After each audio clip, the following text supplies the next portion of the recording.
Into the Fire is adding some secret sauce to the extraction formula, where the focus is not just on loot, but instead rescuing survivors on a volcanic island that's become a living hell. Fire, lava, earthquakes, collapsing structures, and even mysterious fire spirits. The environment is literally your enemy in this game. Every playthrough will be different because the situations evolve dynamically. You'll drop into a district that's already falling apart. You will find survivors and clear paths to carry some people out.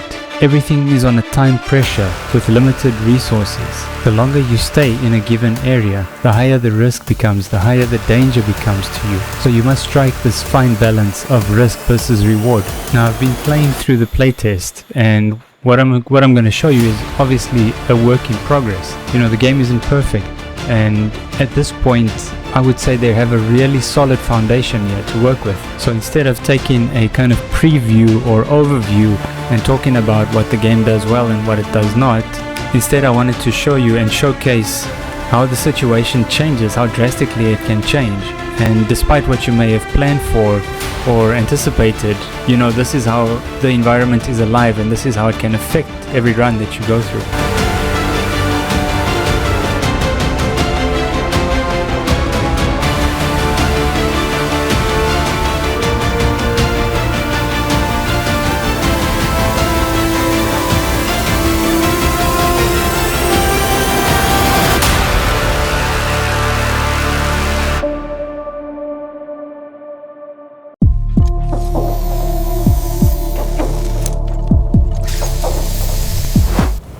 Now I want you to pay attention to the top right corner. You'll see the minimap, and as I'm going about my business here, trying to loot and find much needed resources for my hub, which we take, you know, the survivors back to, and we take the resources back to build out the hub outside of this danger zone.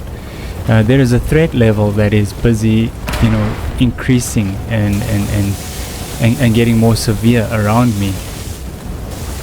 And outside of just earthquakes and eruptions where there's a rain of fireballs, there's also these anomalies that come out of nowhere, and there's this strange mysteriousness to this whole place. And the beauty of it here is exploring and finding out how this all ties together.